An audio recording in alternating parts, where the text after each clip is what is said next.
여러분, 오늘 밤 우리는 자식에게도 끝내다 말하지 말아야 할 것들에 대해 이야기하려 합니다.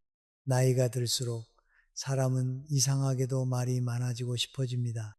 외로워서 그렇고, 서운해서 그렇고, 내가 살아온 세월을 누군가 알아주었으면 해서 그렇습니다. 그러나 오래 살아보니 알게 됩니다.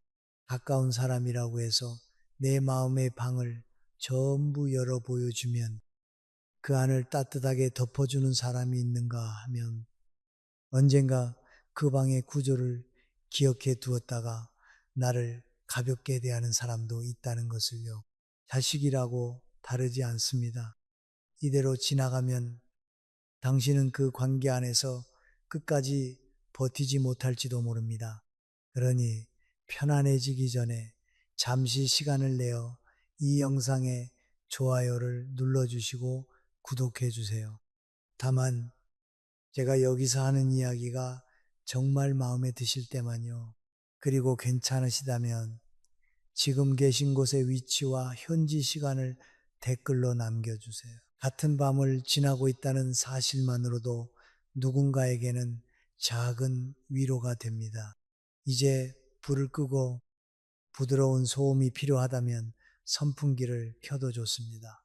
그리고 오늘 밤의 여정을 함께 시작해 보겠습니다. 사람은 자신을 가장 사랑해 줄 사람 앞에서 가장 쉽게 무너지는 말을 합니다. 남에게는 조심하고 이웃에게는 가리고 친구에게도 반만 말하면서 이상하게 자식 앞에서는 끝까지 다 말해야 사랑이라고 믿습니다. 내가 낳았으니 알아야 한다고 생각, 내가 늙었으니 의논해야 한다고 생각하고 내가 외로우니 들어주어야 한다고 생각합니다. 그런데 삶은 그렇게 단순하지 않았습니다. 피가 이어졌다고 해서 모든 말이 안전해지는 것은 아닙니다. 어느 날 식탁에 앉아 자식이 무심하게 묻습니다. 엄마, 통장에는 얼마나 있어, 아버지? 앞으로 어떻게 할 생각이야? 우리한테 숨기는 거 없지 말투는 걱정처럼 들립니다. 그래서 마음이 조금 풀립니다. 그래도 자식이니까, 그래도 내 편이니까, 그래도 알아두면 나중에 편하겠지 싶어 하나씩 말하게 됩니다. 처음에는 별일 없어 보입니다. 그런데 며칠 지나 말투가 달라집니다. 어떤 부탁은 당연해지고 어떤 간섭은 걱정이라는 이름을 달고 들어오고 어떤 결정은 이미 자식 쪽에서 정해진 듯 흘러갑니다. 그때서야 사람은 뒤늦게 깨닫습니다.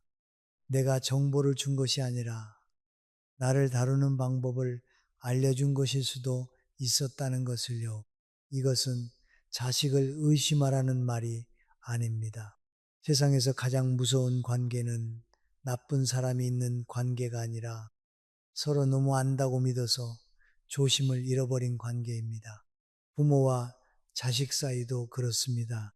너무 가까우면 예의가 사라지고 너무 많이 알면 무게가 줄어들고 너무 자주 드러내면 존중이 습관처럼 무너집니다. 부모가 자식에게 모든 것을 말하는 순간 자식은 부모를 더 깊이 이해할 수도 있지만 동시에 부모를 더 쉽게 판단할 수도 있습니다.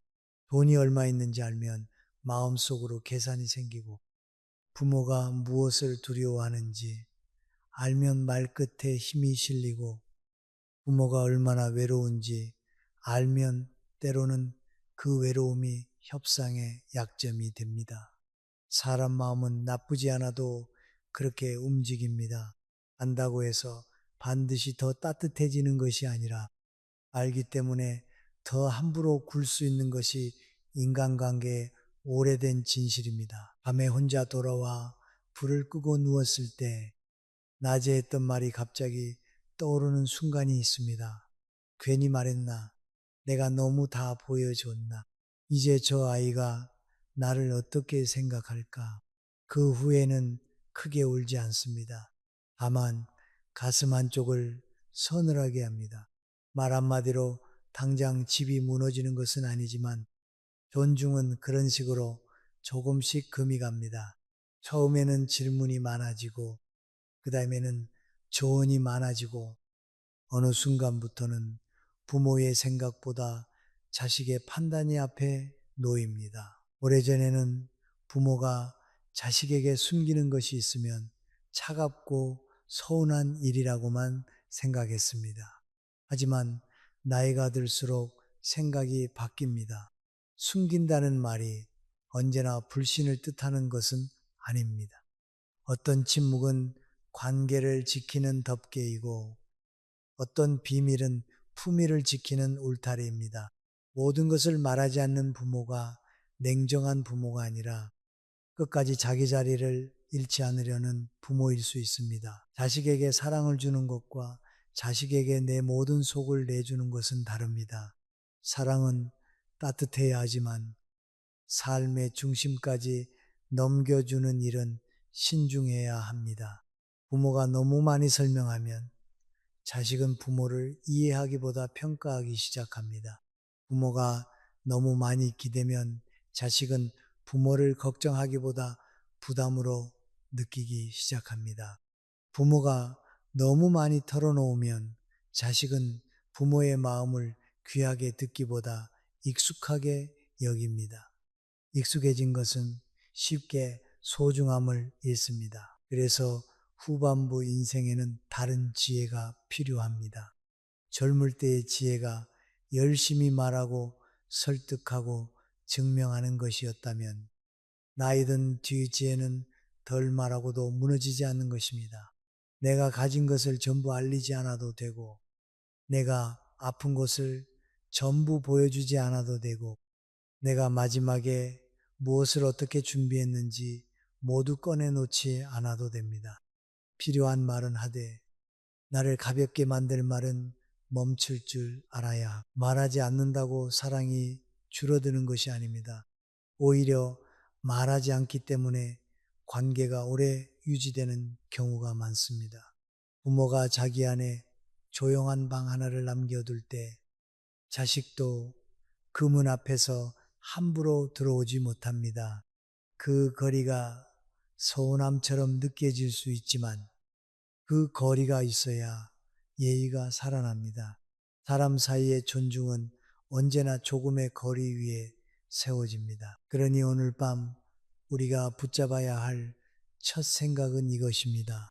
자식에게 끝까지 존중받고 싶다면 모든 것을 이해받으려 애쓰지 말아야 합니다. 이해받고 싶은 마음이 커질수록 우리는 더 많이 설명하고 더 많이 내어주고 더 많이 기대게 됩니다. 그러나 품이 있는 노후는 모든 것을 털어놓는 데서 오지 않습니다. 오히려 내 안에 남겨둔 조용한 비밀, 그 말하지 않은 중심에서 시작됩니다. 돈 이야기는 이상하게도 가족 안에서 가장 조용히 사람의 위치를 바꿉니다. 큰 소리가 나지 않아도, 다툼이 시작되지 않아도 누군가 부모의 정확한 형편을 알게 되는 순간부터 관계의 공기가 조금 달라집니다. 부모는 그저 안심시키려고 말했을 뿐인데 듣는 쪽에서는 어느새 기대를 만들고 걱정을 만들고 때로는 계산을 만듭니다.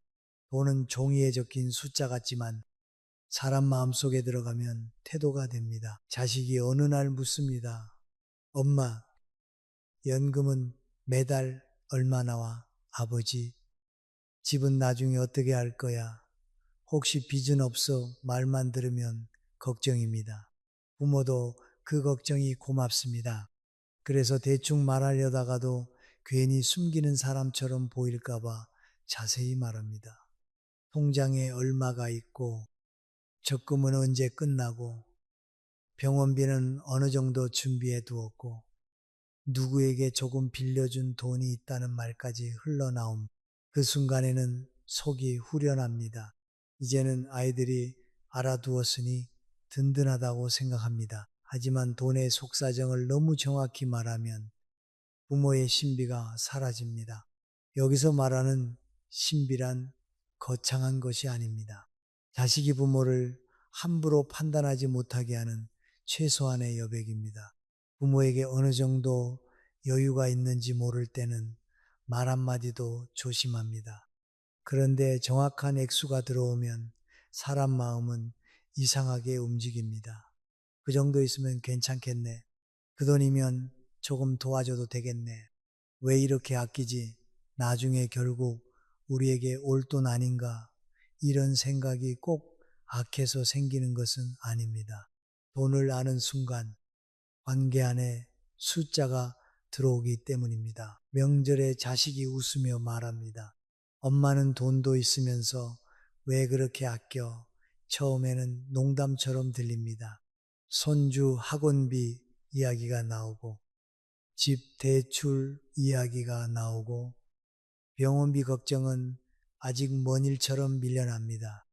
어느 날은 작은 부탁을 거절했을 뿐인데 자식의 얼굴이 굳습니다. 그 정도도 못해줘. 그 말 하나가 부모 마음을 오래 흔듭니다. 돈을 주지 않아서 미안한 것이 아니라 내가 가진 것을 이미 알고 있는 사람이 나를 인색한 사람처럼 보는 듯해서 마음이 무너집니다. 돈의 비밀을 지키라는 말은 자식과 원수가 되라는 뜻이 아닙니다. 돈을 무조건 숨기고 아무 준비도 하지 말라는 말도 아닙니다. 다만 노후의 정확한 재산, 통장, 잔액, 비제 세부 내용, 매달 남는 돈의 크기까지 모두 말하는 것은 너무 위험합니다. 돈은 부모의 마지막 자존심이기도 하고 마지막 선택권이기도 합니다. 그 선택권을 너무 일찍 남의 머릿속에 넣어주면 내 삶의 방향을 내가 정하기 어려워집니다. 사람 마음은 숫자를 들으면 비교합니다. 비교하면 기대가 생깁니다. 기대가 생기면 말투가 달라집니다. 이것이 관계의 차가운 진실입니다. 아무리 착한 자식이라도 부모의 형편을 너무 자세히 알면 부모를 한 사람의 어른으로 보기보다 하나의 자원처럼 바라보는 순간이 생길 수 있습니다. 그 순간 부모는 사랑받지 못해서가 아니라 너무 많이 공개했기 때문에 가벼워집니다. 존중은 때로 모르는 데서 유지됩니다. 특히 노후의 돈은 자식에게 설명하기 위해 존재하는 돈이 아닙니다. 아픈 날 병원에 가기 위한 돈이고 누군가에게 손 벌리지 않기 위한 돈이고 마지막까지 내 방식대로 살기 위한 돈입니다. 오래 살아보면 압니다.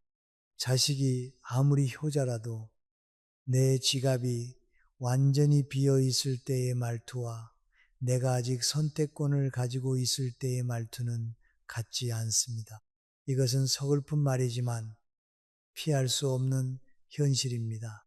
사람은 의지할 곳이 전혀 없는 사람에게 쉽게 조언하고 결정하고 대신 판단하려 듭니다.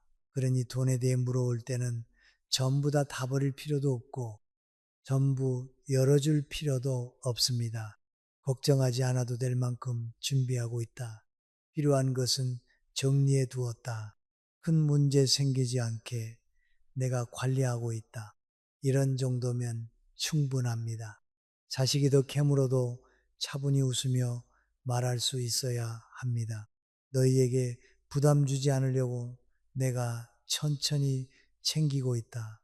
이 말에는 숨김보다 품위가 있고 거절보다 안정감이 있습니다. 부모가 돈 이야기를 조절할 줄 알면 자식도 함부로 넘어오지 못합니다. 반대로 부모가 불안한 마음에 하나하나 다 말하면 자식은 자신도 모르게 부모의 삶을 관리하려 듭니다. 처음에는 걱정이고, 그 다음에는 간섭이고, 끝에는 결정권이 됩니다. 그렇게 되면 부모는 자기 돈을 가지고도 허락을 받아야 하는 사람처럼 작아집니다. 그것만큼 노후를 서럽게 만드는 일도 없습니다. 첫 번째로 무덤까지 가져가야 할 비밀은 돈의 정확한 속사정입니다. 대강의 안정은 알려도 정확한 숫자는 품 안에 두어야 합니다. 준비는 하되 떠벌리지 말고 정리는 하되 넘겨주지 말고 도움은 주되 내 중심을 잃지 말아야 합니다. 돈을 지킨다는 것은 욕심을 지킨다는 뜻이 아닙니다. 나이든 내가 끝까지 선택받는 사람이 아니라 선택하는 사람으로 남기 위한 마지막 기둥을 지키는 일입니다. 돈 이야기가 무서운 까닭은 그것이 돈에서 끝나지 않기 때문입니다. 돈을 알게 된 사람은 어느새 부모의 생활을 해석하기 시작합니다. 왜 저렇게 아끼는지, 왜 저 돈을 쓰지 않는지, 왜 나에게는 도와주지 않는지, 왜 형제에게는 조금 더 해주었는지 마음속으로 따집니다. 부모는 평생 모은 돈을 그저 조용히 쥐고 있었을 뿐인데 자식들 마음속에서는 그 돈이 이미 나뉘고 비교되고 평가됩니다. 돈은 주머니 안에 있을 때는 내 것이지만 남의 머릿속에 들어가는 순간부터 관계의 문제가 됩니다. 처음에는 아주 작은 말에서 시작됩니다. 전화 끝에 자식이 말합니다. 엄마, 요즘도 그렇게 아껴서 밥상 앞에서는 그 집 팔면 꽤 되겠네 하고 지나가듯 말합니다. 형제들이 모인 자리에서는 누군가 웃으며 나중에 그런 건 미리 정해두는 게 좋지라고 말합니다. 다 평범한 말처럼 들리지만 부모의 마음은 그 순간 조용히 얼어붙습니다. 내가 아직 살아있는데 내 삶이 벌써 정리되는 느낌이 들기 때문입니다. 오래 살아보면 알게 됩니다.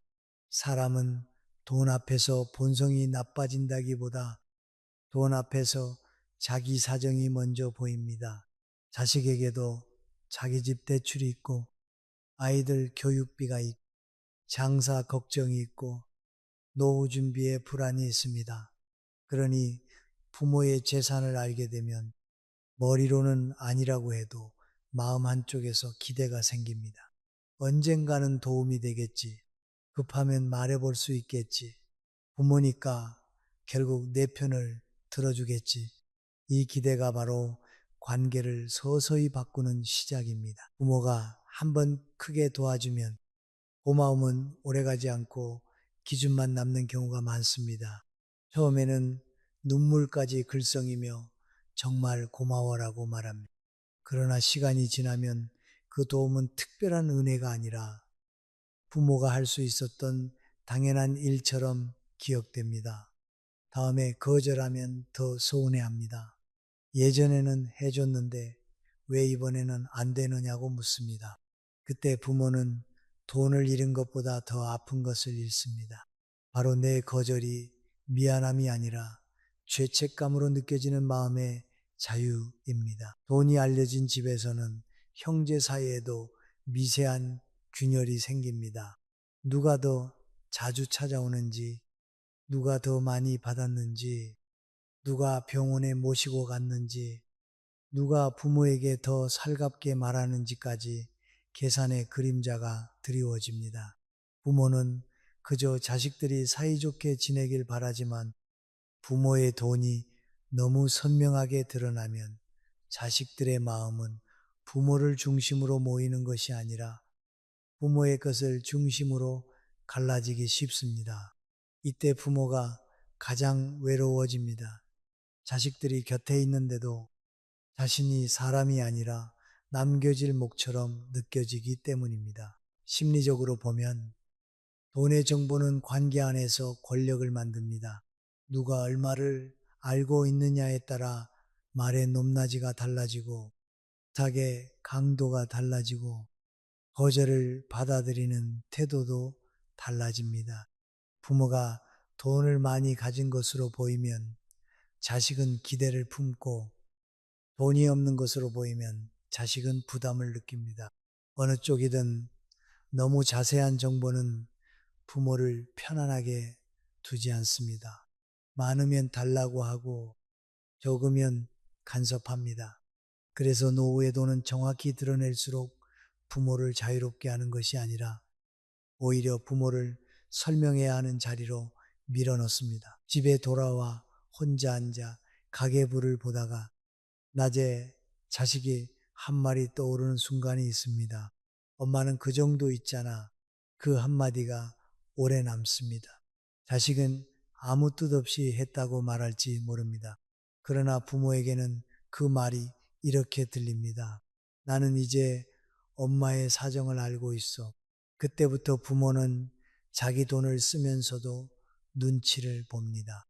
병원에 가도 말해야 할 것 같고, 작은 가전제품 하나를 사도 변명해야 할 것 같고, 누군가에게 선물 하나를 해도 자식의 표정이 떠오릅니다.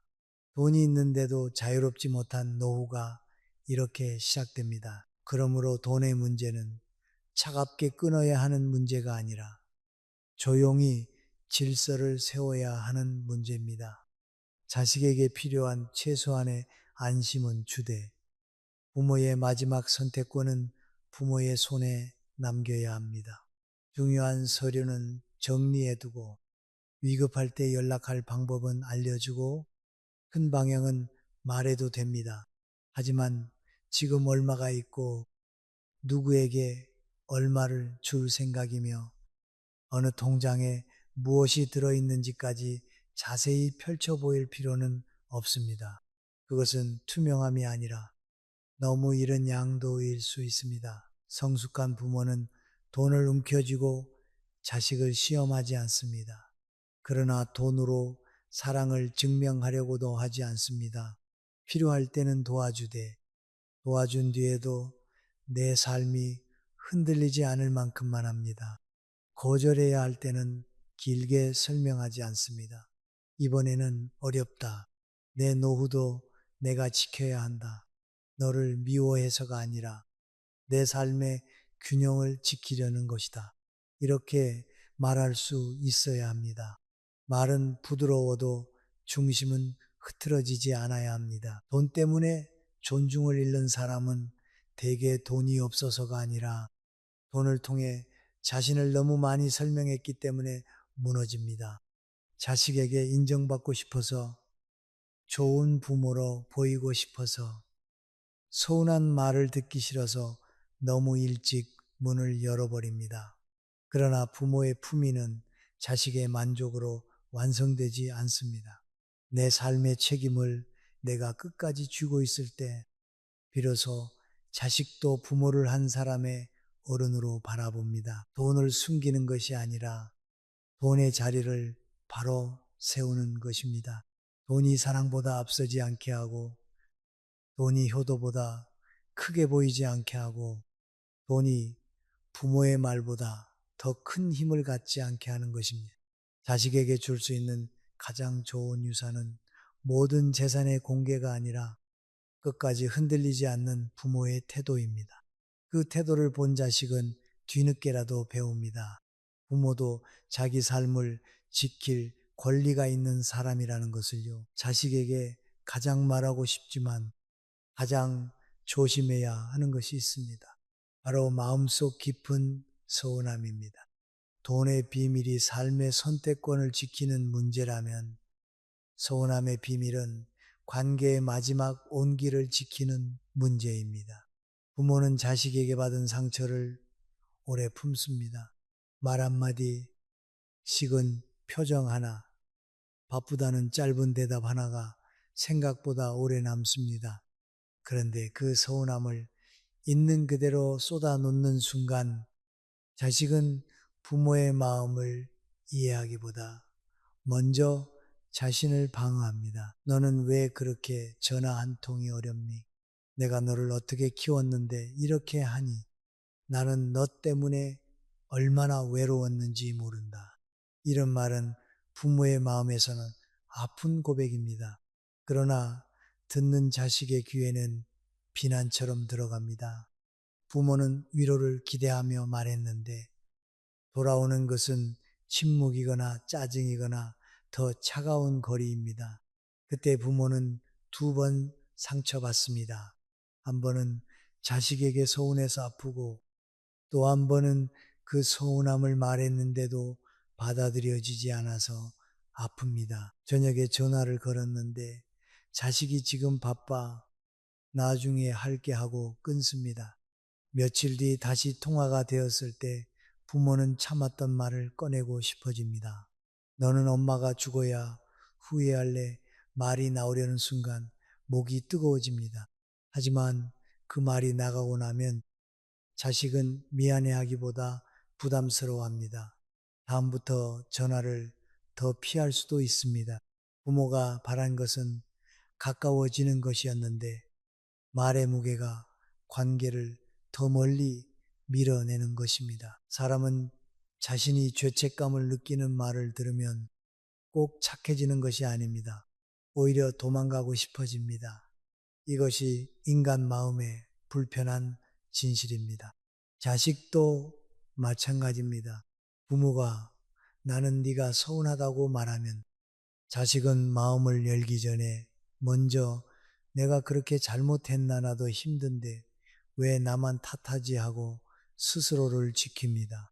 그래서 부모의 깊은 서운함은 정직하게 말할수록 더 잘 전달되는 것이 아니라 때로는 깊을수록 더 조심스럽게 다루어야 합니다. 서운함은 사랑이 남아있다는 증거입니다. 아무 마음도 없으면 서운하지도 않습니다. 그러나 사랑이 남아있다고 해서 그 사랑을 원망의 모습으로 내보내면 관계는 그 뜻을 제대로 알아듣지 못합니다.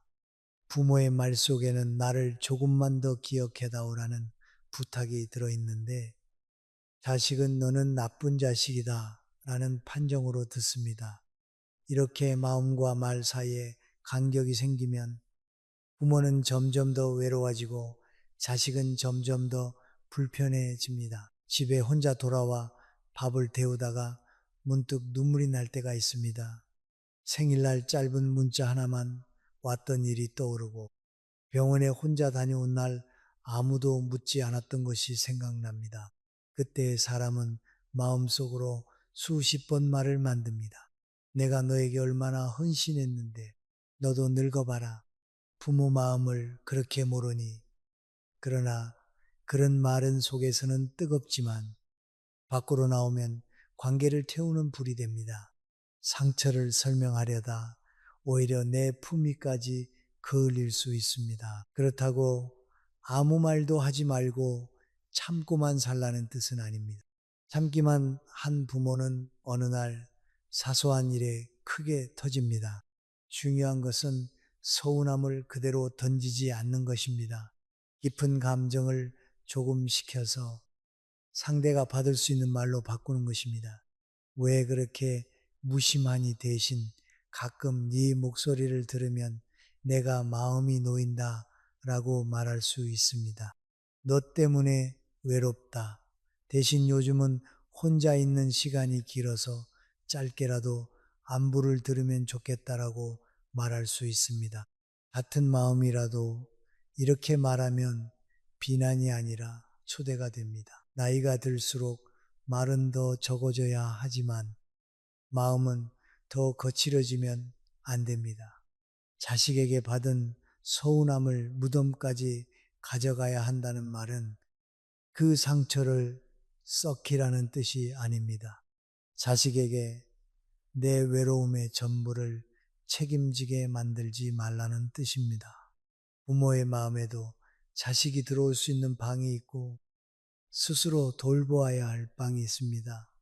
그 경계를 잃으면 부모는 자식의 반응 하나에 하루 전체를 빼앗기고 맙니다. 성숙한 부모는 자식에게 상처를 하나하나 청구서처럼 내밀지 않습니다.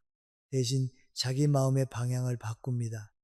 연락이 늦으면 나를 버렸다고 단정하지 않고 말이 짧으면 나를 무시한다고 바로 결론 내리지 않습니다.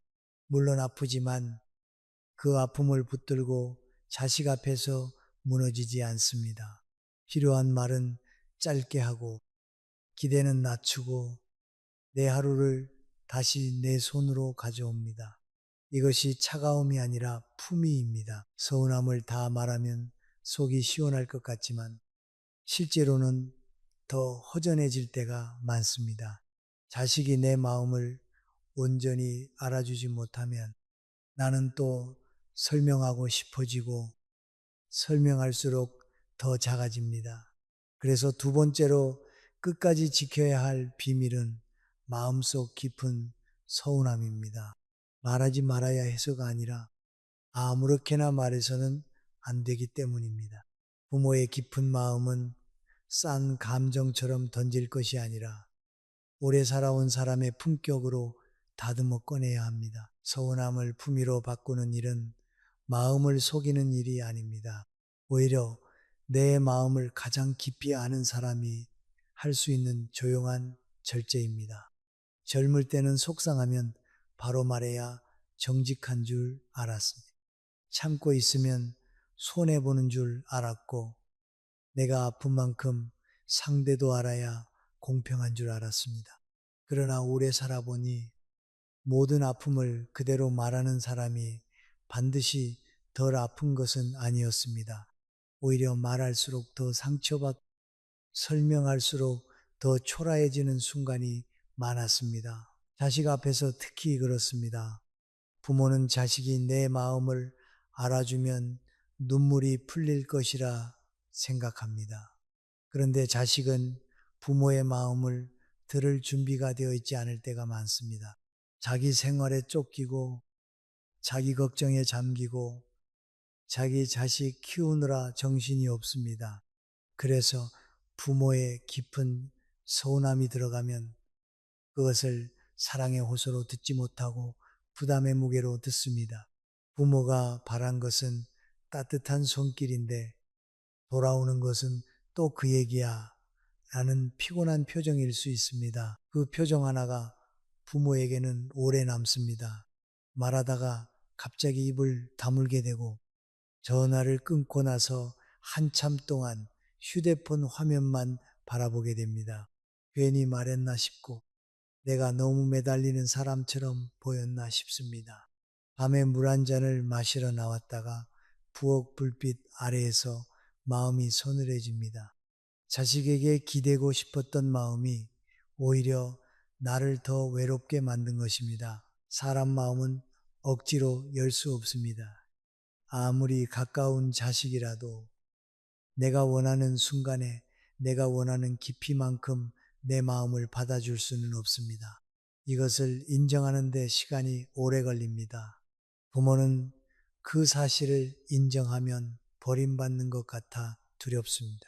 하지만 사실은 그 반대입니다. 자식이 내 마음을 전부 책임질 수 없다는 것을 인정할 때 비로소 나는 자식에게 덜 흔들립니다. 덜 기대는 사람이 덜 사랑하는 것이 아닙니다. 덜 기대기 때문에 더 오래 사랑할 수 있습니다. 서운함을 품위로 바꾸려면 먼저 말을 늦추어야 합니다. 마음이 뜨거울 때 바로 말하지 않는 것입니다. 전화가 늦었다고 바로 너는 부모가 걱정도 안 되니 라고 하지 않는 것입니다. 찾아오지 않는다고 바로 내가 죽어야 오겠니라고 하지 않는 것입니다. 그런 말은 부모 마음에 피멍을 보여주는 말이지만 듣는 사람에게는 칼처럼 들어갑니다. 칼을 맞은 사람은 안아주기보다 물러납니다. 그래서 깊은 말일수록 조금 시켜야 합니다. 대신 이렇게 바꿀 수 있습니다. 요즘 네가 바쁜 건 안다. 그래도 가끔 목소리 들으면 내가 힘이 난다. 이 말은 약하지 않습니다. 오히려 더 강합니다. 비난하지 않으면서도 원하는 것을 말하고 매달리지 않으면서도 마음을 전합니다. 왜 안 왔니? 보다 네가 오면 집안 공기가 조금 달라진다는 말이 더 오래 남습니다. 사람은 공격받을 때보다 인정받을 때 더 가까이 옵니다. 부모의 말도 마찬가지입니다. 서운함을 원망으로 내보내면 벽이 되고 따뜻한 요청으로 바꾸면 문이 됩니다. 그러나 여기서도 조심해야 합니다. 따뜻하게 말한다고 해서 반드시 자식이 달라지는 것은 아닙니다. 사람은 각자의 그릇만큼 반응합니다. 어떤 자식은 알아듣고 어떤 자식은 여전히 바쁘고 어떤 자식은 부모의 마음을 계속 가볍게 여깁니다. 그때 부모가 해야 할 일은 다시 매달리는 것이 아니라 내 마음을 다른 곳에서도 숨쉬게 하는 것입니다. 친구와 짧은 산책을 하고 이웃과 차 한 잔을 나누고 혼자 먹는 밥상에도 반찬 하나를 더 올려놓는 일입니다. 내 하루가 자식의 연락 하나에 전부 흔들리지 않도록 삶의 기둥을 여러 개 세우는 것입니다. 서운함을 품위로 바꾼다는 것은 결국 내 감정의 주인을 다시 나로 돌려놓는 일입니다. 자식이 전화를 하면 기쁘지만 하지 않는다고 내가 무너지는 것은 아닙니다. 자식이 알아주면 고맙지만 알아주지 않는다고 내 삶이 헛된 것은 아닙니다. 내가 베푼 세월은 자식의 감사 한마디로만 가치가 생기는 것이 아닙니다. 이미 그 세월을 살아낸 내 안에 가치가 남아 있습니다. 노후의 가장 위험한 것은 외로움 자체가 아닙니다.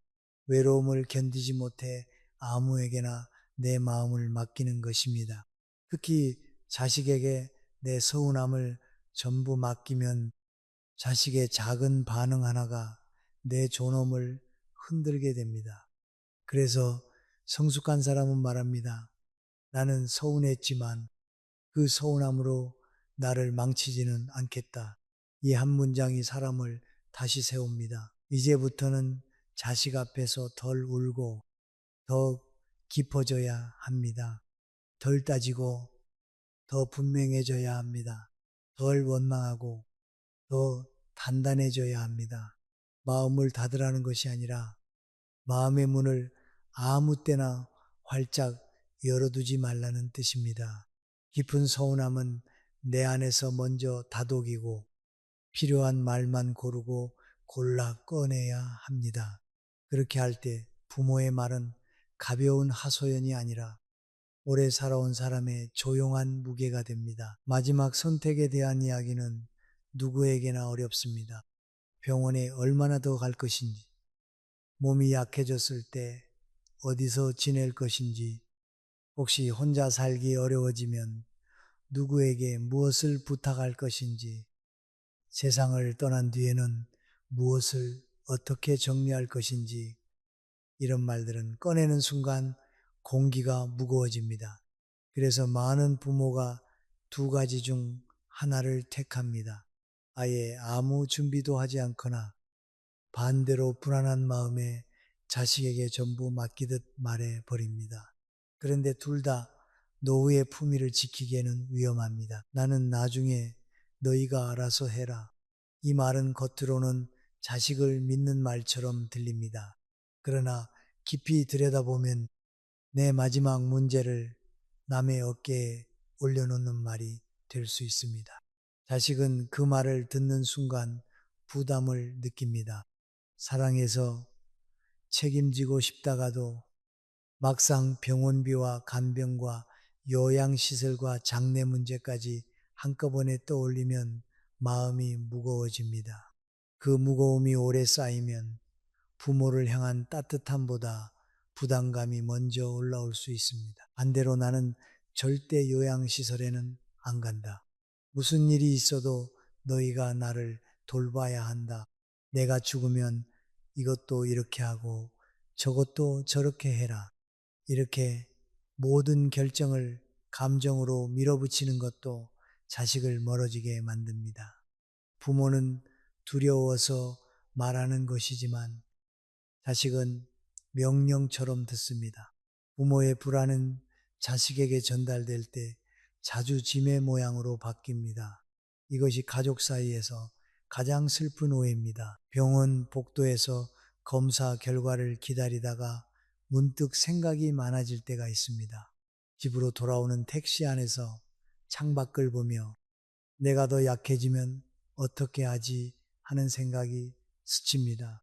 저녁에 약 봉지를 정리하다가 자식에게 전화를 걸고 싶어집니다. 엄마가 나중에 힘들어지면 네가 좀 말은 거기까지 올라오다가 멈춥니다. 말하고 나면 마음은 조금 편해질지 몰라도 자식의 마음에는 오래 지워지지 않는 부담이 남을 수 있기 때문입니다. 그러나 말하지 않는 것과 준비하지 않는 것은 다릅니다. 세 번째로 끝까지 조심해야 할 비밀은 마지막 선택의 계획입니다. 이것은 아무에게도 말하지 말라는 뜻이 아닙니다. 감정적으로 떠넘기듯 말하지 말고 조용히 정리한 뒤 필요한 만큼만 알려야 한다는 뜻입니다. 병원 기록은 어디에 있는지, 비상연락처는 누구인지, 중요한 서류는 어디에 두었는지, 내가 원하는 기본 방향은 무엇인지 정도는 정리되어 있어야 합니다. 하지만 그 과정에서 너희가 나를 책임져야 한다는 식의 마음의 빚을 자식에게 씌우지 말아야 합니다. 사람은 남의 마지막을 책임져야 한다고 느끼는 순간 그 사람을 편안하게 사랑하기 어려워집니다. 자식도 마찬가지입니다. 부모를 사랑하지 않아서가 아닙니다. 책임이 너무 무거우면 사랑의 결이 거칠어집니다. 걱정은 간섭이 되고, 간섭은 짜증이 되고, 짜증은 말끝의 차가움으로 나옵니다. 부모는 그 차가움에 상처받고, 자식은 또 죄책감에 시달립니다. 준비되지 않은 마지막 문제는 가족 안에서 오래 아픈 그림자를 만듭니다. 성숙한 부모는 마지막 문제를 두려움으로 말하지 않습니다. 담담하게 정리합니다. 내 몸이 약해질 가능성을 인정하고 혼자 살기 어려운 날이 올 수도 있음을 받아들이고 자식의 삶도 함께 고려합니다. 나는 무조건 집에 있을 것이다 라고 고집하기보다 내가 혼자 지내기 어려워지면 현실적으로 가능한 방법을 보겠다라고 마음을 열어둡니다. 요양시설이든 방문 돌봄이든 병원 치료든 중요한 것은 장소가 아니라 내가 그 선택을 너무 늦게 남의 손에 떠넘기지 않는 것입니다. 이런 준비를 해둔 부모는 말투가 달라집니다. 자식에게 애원하지 않고 협박하지 않고 죄책감을 주지 않습니다. 걱정하지 마라. 기본적인 것은 정리해 두었다. 필요할 때 너희와 상의하겠지만 내가 할 수 있는 준비는 해두고 있다. 이 한마디가 자식에게도 이상한 안심을 줍니다. 부모가 무너지지 않고 있다는 느낌, 아직 자기 삶을 자기 손으로 붙들고 있다는 느낌이 자식의 존중을 살립니다. 마지막 계획을 너무 자세히 말하면 자식은 부모의 삶을 미리 끝난 일처럼 바라볼 수 있습니다. 반대로 아무것도 말하지 않으면 어느 날 갑자기 모든 짐이 자식에게 떨어집니다. 그러니 필요한 것은 침묵과 공개 사이의 균형입니다. 서류는 정리하되 불안을 떠넘기지 않고 뜻은 남기되 감정으로 묶지 않고 도움은 요청하되 삶 전체를 맡기지 않는 것입니다. 이것이 후반부 인생의 깊은 예의입니다. 부모가 자기 마지막을 조용히 준비하면 자식은 부모를 불쌍한 사람으로만 보지 않습니다. 오히려 어렵고 무거운 문제까지 담담히 바라보는 어른으로 봅니다. 끝까지 존중받는 사람은 죽음이나 병을 피해서 존중받는 것이 아닙니다. 그 문제들 앞에서도 자기 태도를 잃지 않기 때문에 존중받습니다. 세 번째 비밀은 바로 그 태도입니다. 마지막 선택을 전부 드러내 자식의 마음을 흔드는 대신 조용히 준비하고 필요한 말만 남기는 것, 그것이 자식에게 짐이 되지 않으면서도 나 자신을 끝까지 가볍게 만들지 않는 길입니다. 자식이 캐묻는 말은 언제나 거칠게 들어오지 않습니다. 오히려 많은 경우 걱정처럼 들어옵니다. 엄마, 정확히 얼마 있어 아버지? 혹시 우리 모르게 정해둔 거 있어? 나중에 어떻게 할 건데 왜 그런 건 우리한테 말을 안 해? 이런 말을 들으면 부모의 마음은 흔들립니다. 숨기는 사람처럼 보이고 싶지 않고 자식을 못 믿는 부모처럼 보이고 싶지 않습니다. 그래서 말을 아끼려던 마음이 무너지고 결국 하지 않아도 될 말까지 흘러나옵니다. 하지만 오래 살아보면 알게 됩니다. 사랑하는 사람의 질문이라고 해서 모두 대답해야 하는 것은 아닙니다. 질문은 상대의 권리가 아니라 내가 허락할 때만 들어올 수 있는 문입니다. 자식이 묻는다고 해서 내 통장 깊숙한 곳까지 열어야 하는 것도 아니고 내 서운함의 바닥까지 보여주어야 하는 것도 아니고 내 마지막 선택에 모든 두려움을 넘겨주어야 하는 것도 아닙니다. 부모에게도 말하지 않을 권리가 있습니다. 그것은 불신이 아니라 자기 삶을 지키는 최소한의 품위입니다. 모임에서 누군가가 자식 이야기를 꺼내듯 집에서도 자식은 가볍게 묻습니다. 그거 왜 말 안 했어?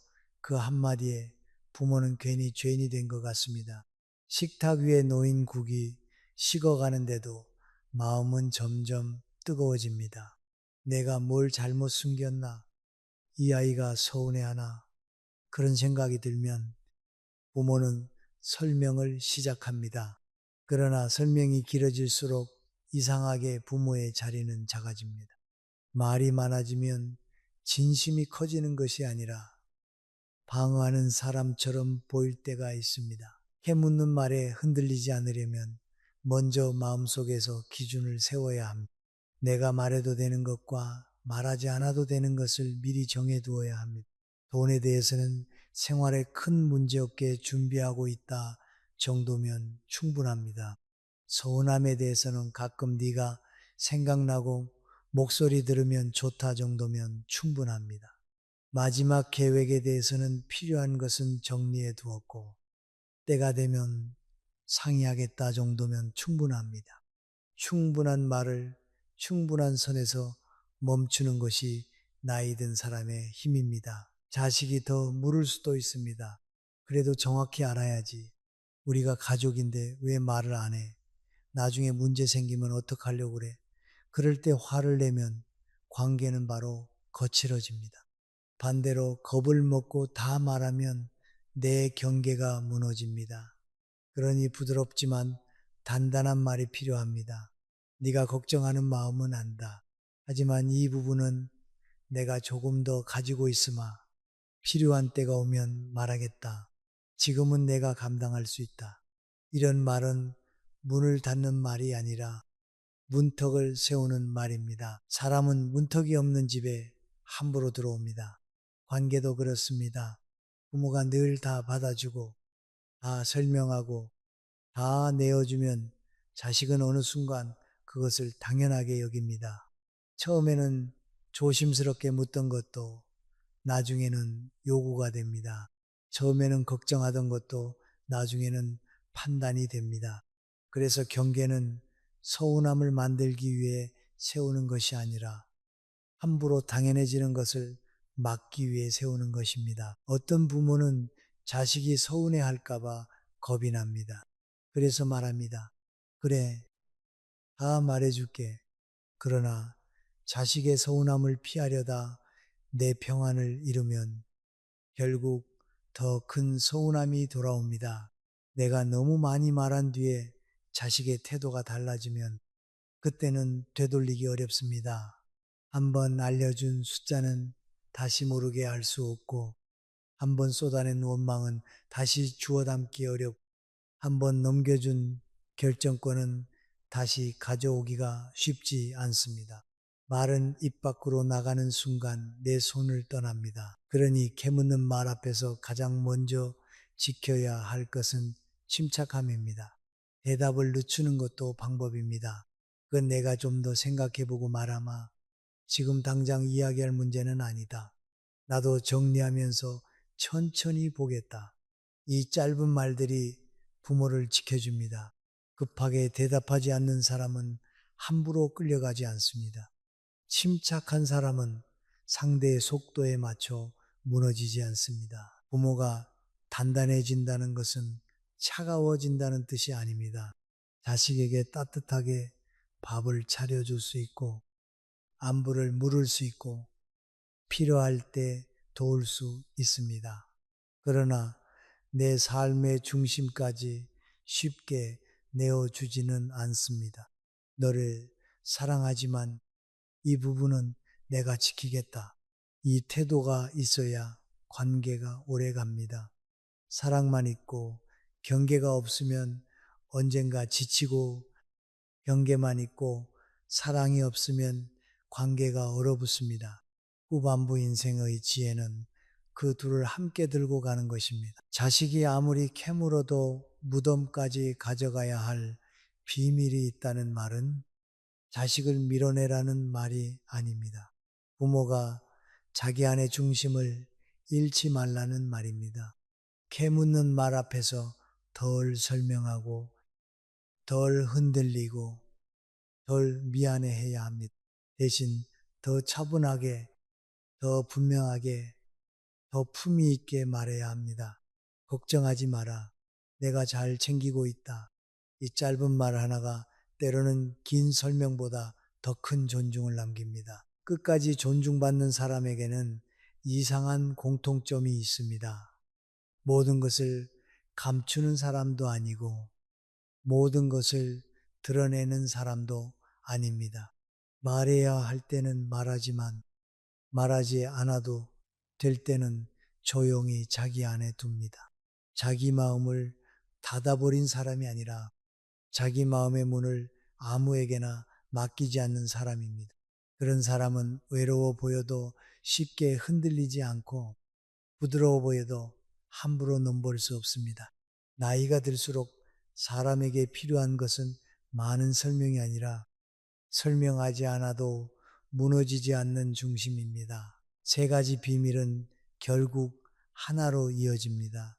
돈의 정확한 속사정, 마음속 깊은 서운함, 마지막 선택의 세부 계획, 이 세 가지는 모두 노후의 가장 약한 곳과 연결되어 있습니다. 돈은 선택권이고, 서운함은 마음의 뿌리이고, 마지막 계획은 인생의 마무리입니다. 이 세 곳을 너무 쉽게 열어 보이면 자식이 나빠서가 아니라 관계가 무거워집니다.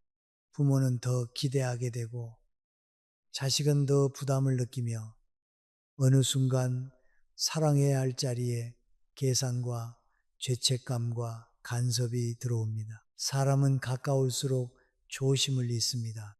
남에게는 묻지 못할 말을 자식은 부모에게 묻고 부모는 남에게는 하지 않을 말을 자식에게 합니다. 얼마나 있어? 왜 그렇게 서운해? 나중에 우리가 어떻게 하라는 거야? 이런 말들이 오가다 보면 어느 순간 관계는 편안해지는 것이 아니라 피곤해집니다.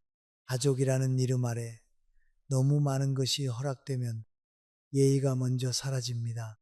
예의가 사라진 자리에서 존중이 오래 버티기는 어렵습니다. 어느 날 자식이 전화를 걸어옵니다. 목소리는 평범합니다. 엄마, 그때 말한 거 다시 생각해 봤어. 부모는 순간 마음이 흔들립니다. 더 말해야 하나? 더 설명해야 하나? 혹시 내가 너무 차갑게 굴었나 싶습니다. 하지만 이제는 예전처럼 급히 마음의 문을 열지 않습니다. 잠시 숨을 고르고 말합니다. 걱정해줘서 고맙다. 내가 필요한 건 정리해두고 있으니 너무 마음 쓰지 마라. 그 말은 길지 않지만 부모의 자리를 다시 세웁니다. 존중은 큰 소리로 얻는 것이 아닙니다. 화를 내서 얻는 것도 아니고 눈물로 붙잡아 얻는 것도 아닙니다. 존중은 내가 나를 함부로 내주지 않을 때 생깁니다. 남이 나를 귀하게 여기기 전에 내가 먼저 내 속을 귀하게 여겨야 합니다. 내 돈을 가볍게 설명하지 않고 내 상처를 아무 말처럼 던지지 않고 내 마지막을 불안한 부탁으로 떠넘기지 않을 때 사람들은 조금씩 알아차립니다. 이 사람에게는 함부로 넘어갈 수 없는 선이 있다는 것을요. 그 선은 독한 벽이 아닙니다. 따뜻한 울타리입니다. 울타리가 있어야 꽃도 자라고 나무도 뿌리를 지키고 집도 집답게 남습니다. 부모와 자식 사이에도 울타리가 필요합니다. 사랑한다고 해서 모든 방을 열어둘 필요는 없습니다. 걱정한다고 해서 모든 서랍을 보여줄 필요도 없습니다. 오히려 조금 남겨둔 거리, 조금 아껴둔 말, 조금 늦춘 대답이 관계를 오래 살립니다. 너무 다 안다고 믿는 순간 사람은 조심을 잃고, 조금 모른다는 여백이 있을 때 사람은 예의를 지킵니다. 나이가 들면 자꾸 확인받고 싶어집니다. 내가 아직 필요한 사람인지, 자식이 나를 사랑하는지, 내가 외로운 사람으로 남지 않을지 확인하고 싶습니다. 그래서 마음이 약해진 날에는 통장 이야기까지 꺼내고 싶고, 서운했던 밤들을 다 말하고 싶고, 마지막 불안을 자식 손에 쥐어주고 싶습니다. 하지만 그럴 때일수록 잠시 멈추어야 합니다. 지금 내가 하려는 말이 관계를 따뜻하게 할 말인지, 아니면 나를 더 작아지게 할 말인지 물어보아야 합니다. 침묵이 언제나 좋은 것은 아닙니다. 그러나 품이 있는 침묵은 사람을 살립니다. 필요한 준비를 해두고도 떠벌리지 않는 침묵, 상처를 알면서도 원망으로 쏟지 않는 침묵, 두려움이 있어도 자식에게 짐처럼 넘기지 않는 침묵, 그런 침묵은 차가운 비밀이 아니라 오래 살아본 사람이 자기 삶을 조용히 책임지는 방식입니다. 그 침묵 안에는 체념이 아니라 깊이가 있고, 외로움이 아니라 질서가 있습니다. 이제 부모는 자식에게 모든 것을 이해받으려 애쓰지 않아도 됩니다. 모든 것을 말해야 사랑받는다는 오래된 믿음에서 조금 벗어나도 됩니다. 사랑은 설명의 양으로 증명되지 않습니다. 오히려 너무 많이 설명하면 사랑은 피곤해지고, 너무 많이 기대면 관계는 무거워집니다. 덜 말하되 더 따뜻하게, 덜 드러내되 더 단단하게, 덜 매달리되 더 깊게 살아가는 것. 그것이 후반부 인생에서 존중을 잃지 않는 길입니다. 오늘 밤 우리가 나눈 이야기를 천천히 내려놓아 봅니다. 자식에게도 끝까지 다 말하지 않아도 되는 것이 있습니다. 돈의 정확한 속사정은 내 마지막 선택권이기에 품 안에 둘 수 있습니다. 마음속 깊은 서운함은 아무렇게나 던질 것이 아니라 내 안에서 먼저 다독인 뒤 필요한 말만 고를 수 있습니다. 병원, 요양시설, 죽음 이후의 계획도 감정으로 떠넘기지 않고 조용히 정리해 둘 수 있습니다. 이것은 자식을 믿지 말라는 이야기가 아닙니다. 오히려 관계를 오래 지키기 위해 필요한 늦은 지혜입니다. 너무 많이 알면 사람은 조심을 잃고, 너무 많이 기대면 사랑도 부담이 됩니다. 부모도 한 사람의 어른으로 남아야 합니다. 자식의 반응 하나에 하루가 무너지고, 자식의 질문 하나에 내 삶의 문을 전부 열어버릴 필요는 없습니다. 이제는 덜 설명해도 됩니다. 덜 미안해도 됩니다. 내 마음을 지키는 것이 이기적인 일이 아니며, 내 경계를 세우는 것이 차가운 일이 아닙니다. 품위는 큰 돈에서 오는 것도 아니고, 자식의 인정에서만 오는 것도 아닙니다. 내가 나를 함부로 내주지 않을 때 조용히 생깁니다. 오늘 이후로 조금 더 가벼운 마음으로 살아도 됩니다. 자식에게 사랑을 주되 내 중심까지 넘기지 말고, 서운함이 있어도 나를 망치지 말고, 마지막 날을 두려워하되 미리 품위 있게 준비하면 됩니다. 당신은 끝까지 존중받을 자격이 있습니다. 당신의 침묵도, 경계도, 평안도 지켜질 자격이 있습니다.